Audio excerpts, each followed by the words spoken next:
Shadow in the Frame, the case of file number 78435.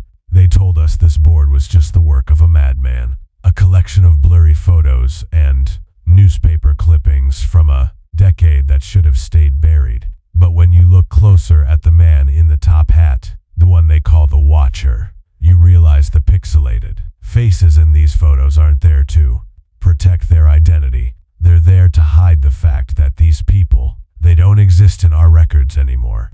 I found file 78,435 in a basement that had been welded shut since 1924, and what I'm about to show you is the reason why some secrets are worth killing for.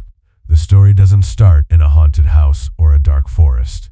It starts in the most mundane place imaginable. I've gotten a storage unit in upstate New York. I'm an investigative journalist, or at least I used to be, before this case turned my life into a living, breathing nightmare. 3 months ago, I purchased the contents of a locker that had been abandoned since the Great Depression. Among the rusted tools and rotting furniture was a heavy iron chest, welded shut with a precision that felt defensive. When I finally broke the seal, I didn't find gold or jewelry. I found a corkboard precisely like the one you see here. It was covered in red string, connecting dots with events that had no business being related. There were clippings from the Daily News dated November 1924, detailing the disappearance of prominent scientists and wealthy socialites. But it was the center photograph that stopped my heart. A man in a sharp blue suit and a Victorian top hat sitting in a velvet chair. His face is cast in shadow, his hand resting against his forehead as if he's mourning the world he's about to destroy. The locals in the 1920s called him the Shadow Man. He was a billionaire, a visionary, and according to these files, a monster. He didn't just own the town, he owned the people in it. I began to pin my own findings to the board. Every time I uncovered a new name like the pixelated man in the top left corner, realized a pattern. These weren't just random disappearances. These people were being erased. One photo shows a man looking out of a window during a lightning storm. If you look at the silhouette in the glass, it isn't his reflection. It's him.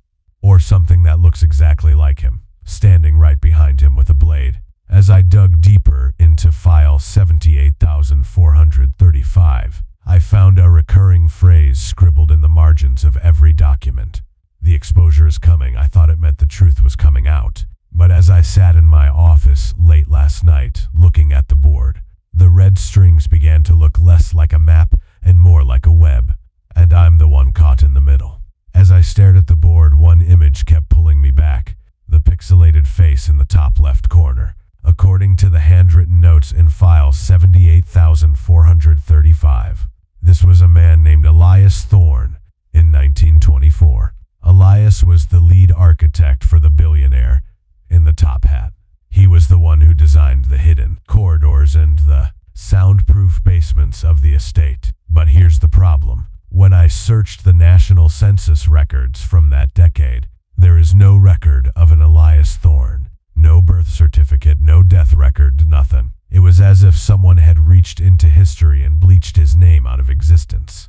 The notes suggest that Elias discovered something he wasn't supposed to see while building the 7th room of the basement. He began to fear for his life, which is why he started taking these secret photographs. He was trying to build his own evidence board to expose his employer, but the more he looked, the more the Shadow Man seemed to anticipate his every move. One night, Elias mailed this folder to a cousin in Vermont, claiming that the shadows in the house had started to detach themselves from the walls. That was the last time anyone heard from him. I decided to visit the site where the estate once stood. Today it's nothing but a concrete slab overgrown with weeds, but the air there feels heavy, like a weight pressing against your chest. Using a ground-penetrating radar app, I discovered that the basement Elias talked about wasn't destroyed. It was filled with sand and sealed. Why go to such lengths to bury a basement? Unless, of course, what's inside isn't dead. When I got back to my office and looked at the photo of Elias again, I noticed something new. The pixelation on his face wasn't caused by a low-quality camera or look at the edges of the photo under a magnifying glass, you can see that the distortion is part of the original image. It's as if the camera itself couldn't capture his features because he was already starting to fade from reality. That's when my phone buzzed. It was a restricted number, no caller ID. When I answered, there was no voice, only the sound of a rhythmic metallic tapping, the exact same sound of a welder's torch sealing an iron chest. I spent the next 48 hours obsessing over the newspaper clipping pinned to the bottom right of the board. The Daily News headline read, "Amazing headline here," which at first seemed like a printing error or a placeholder. But as I scanned the tiny columns of text beneath it, I realized it was a cryptogram. The first letter of every paragraph spelled out a sentence that chilled me to the bone. "He's watching from the glass." One immediately turned toward the window in the photograph, the one showing the silhouette during the lightning storm. I had assumed it was a man with a knife, but as I adjusted the contrast on my monitor, the shape became clearer. It wasn't a knife. It was a long, jagged shard of glass that seemed to grow out of the figure's own arm. According to the architect's diary, the shadow man wasn't just a wealthy recluse. He was obsessed with the theory of reflective displacement. He believed that mirrors and glass weren't just surfaces, but gateways to a dimension where time stood still. The diary entries claim that the billionaire had replaced every window in his estate with specially treated glass, imported from a black market source in Europe. He wanted to see into the other side, but the more he looked into the glass, the more the things on the other side started looking back at him.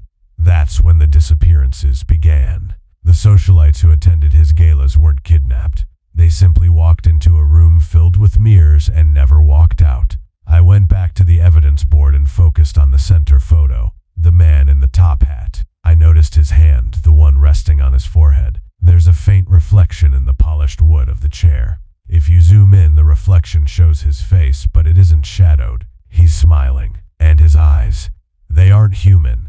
They're completely silver, like two liquid mirrors. It hit me then. The man in the photo isn't the billionaire. It's the thing that came out of the glass to take his place.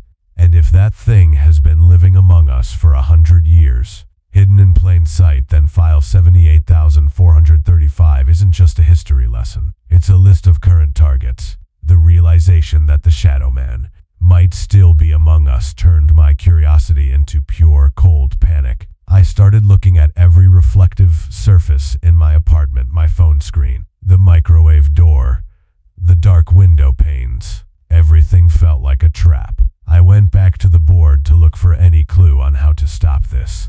But that's when I saw it, a detail I had missed a dozen times before. In the photo of the lightning storm, the man standing by the window wasn't looking at the silhouette behind him. He was looking directly at the camera, at me. His mouth was open as if he was trying to scream a warning, but the distortion of the old film had muffled his cry. I grabbed a magnifying glass and leaned in so close, I could smell the old paper of the photos. Behind the pixelated face of Elias Thorne, in the very corner of the frame, there was a date etched into the wall, February 12th. I looked at the calendar on my desk.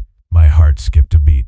Today is February 12th. Suddenly, the rhythmic tapping I had heard on the phone started again, but this time, it wasn't coming from the receiver. It was coming from the hallway. Tap, tap, tap. It sounded like a heavy cane hitting the floorboards, exactly like the one the billionaire is holding in the center photo. I froze, my breath hitching in my throat. I turned off my desk lamp, hoping the darkness would hide me, but I forgot the most basic rule of the glass. Light doesn't reveal the shadow man. The darkness does.